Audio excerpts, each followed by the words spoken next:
are you? I'm Minister William Edward Turner. I'm with Right Mind Resilience Training, and today we're going to be talking about 7 keys for healing the family after burnout, restoring God, family, and business priority and quality time. One of the unforeseen circumstances that happens that affects the entrepreneur or CEO or business leader is after burnout. There has been that relationship cohesiveness drift. And what this is that the connections, the distance between you, your spouse, and your family members, your children, has grown, has stretched out. We as leaders and often try to trade quality time and replace it with purchasing stuff, going to games, toys, clothes, cars, trips, all those different types of things. But nothing can replace or satisfy like quality time with you. Sometimes we don't realize the value of our own selves, the value that we have within us, and what we give to other people. We look at, do we provide the food, clothing, and shelter, and cars? But we want to go beyond that. We want to buy the best car, the best food, the best this, the best that. And oftentimes, it's not that you provided the best stuff, but you were there doing the best time. Because oftentimes, we take priority and make our business endeavors our priority and leave not only our family out, but ourselves. And as I say, nothing substitutes for being at the game, the recital, parent-teacher meeting, school play, track and field, or any other activity of your children or your spouse. The emotional distance between and social distance between you and your family grows silently, almost undetected. Your children and your spouse stop talking to you. And when I say stop talking to you, they talk to you about life becomes go to work, come home, and get ready to go back to work tomorrow. And what happens is that as we experience burnout, one of the signs is that we always bring work home. We have no time for ourselves or our family because we're bringing work home. The family isn't sharing with us because it's like, hey, you haven't been here to share time with us. And when you are, you're busy. You're in the study. You've got something to work on. You're doing this. So you're not really here mentally. Even when you're here at our present, your mind is not with us.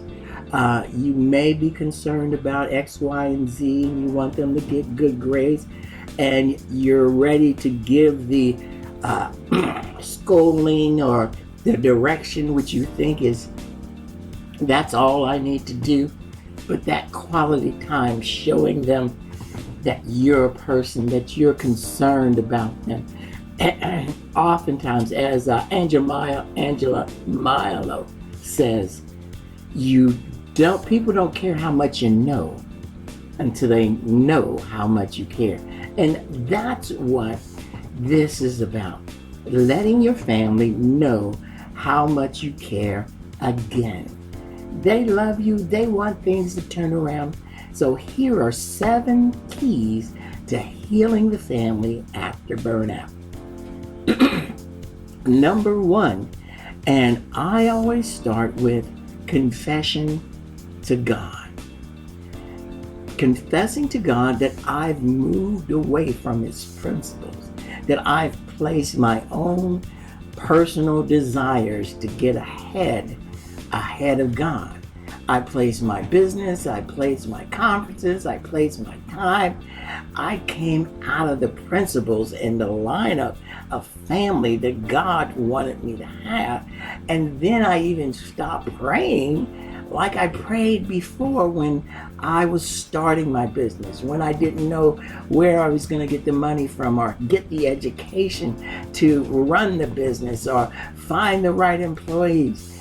But God says in 1 John 1:9, if we confess our sins, He is faithful and just to forgive us our sins and to cleanse us of all unrighteousness. Prayer and faith, believing that God can restore anything. He can restore the family. He can bring it back together, the love and the joy and the peace. The peaceful home that you have will come back together to where it's a joy to come home rather than it's a joy to leave, or you don't want to come home, or you just take so much time in pressing that your mind never stops running. Yes, prayer and faith, believing that God can do it. Because although things look and feel unrepairable, there is nothing too hard for God. Matthew 19:26, from the Message Bible I'm going to go. It says, Jesus looked hard at them and said, no chance at all if you think you can pull it off yourself. Every chance in the world if you trust God to do it. Now, number 2 is forgive yourself. Oftentimes we are great at beating up on ourselves. Oh, I should have did this, or I would have had a greater connection with my daughter or my son or my spouse, or I'm just so tied up. I was wrong, da da da da da.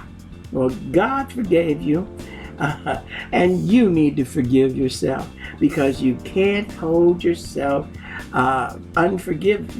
can't hold unforgiveness against yourself, because you're saying I'm greater than God and God can forgive everybody else, but He can't forgive me. But yes, He can. He can forgive you, and you got to let Him forgive you. You got to let it go and let God handle it. Apologize. Number 3 is apologize to your family and your spouse. Now, this can be done. I usually use a couple of ways to do this.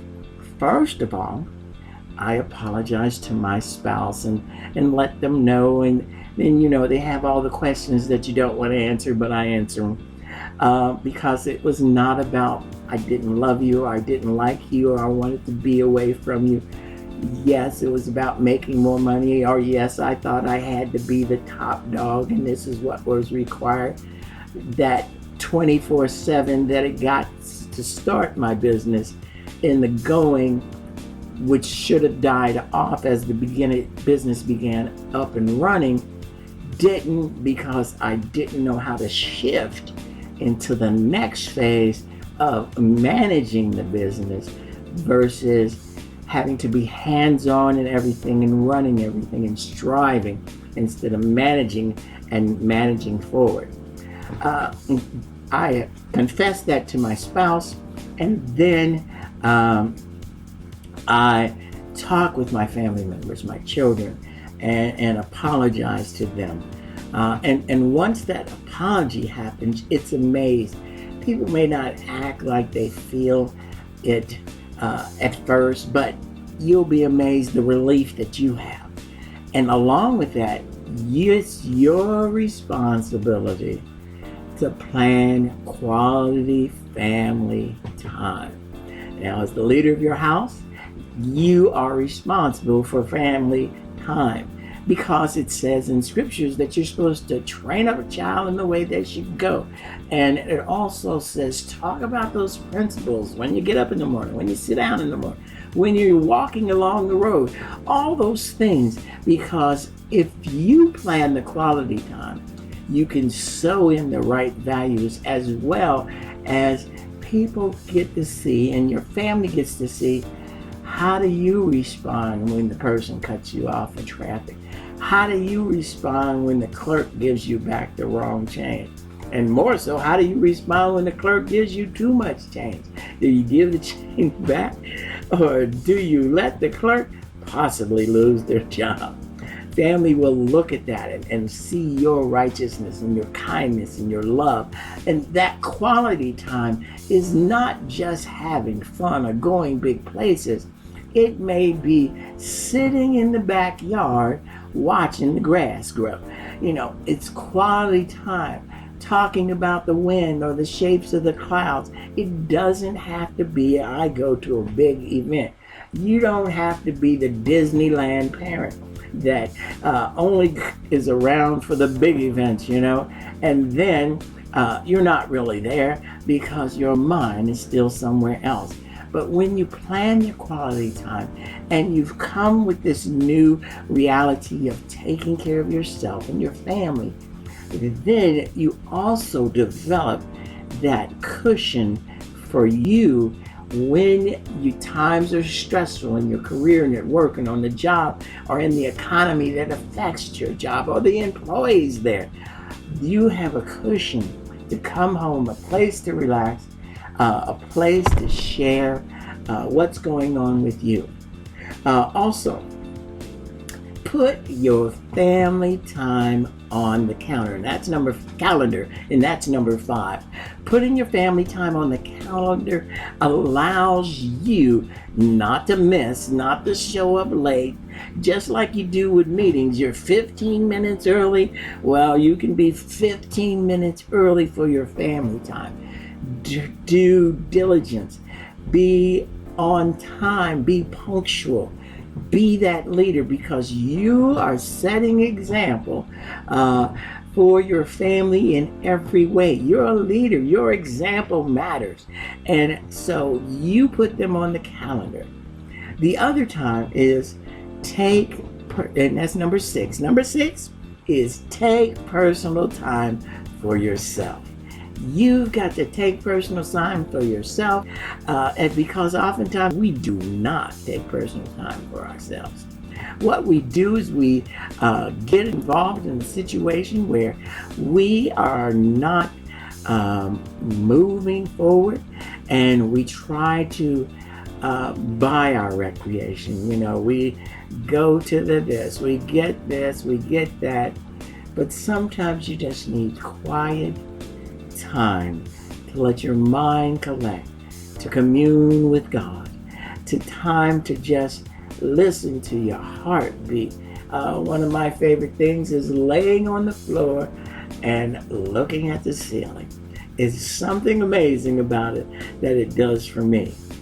And number 7 is communicate with your family and evaluate the changes and make needed adjustments. It's taking it full circle, because then it is complete. Then you can help your family and yourself heal after you've had burnout, because they know that you love them and they will assist you just by their joy and their presence and the goodness and the new communication that you feel once again, in continuing to practice the things that are going to keep you from burning out again. My name is Minister William Edward Turner. This is Right Mind Resilience Training. You can always reach us on Facebook at Right Mind Resilience Training, and even Right Mind Be Burnout Proof private group. You can join that, as well as you can give me a call at 336-706-0090, or email me at wmedward@outlook.com.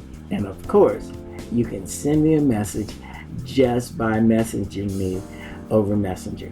Hey, you have a wonderful and blessed day, and I will talk with you next time.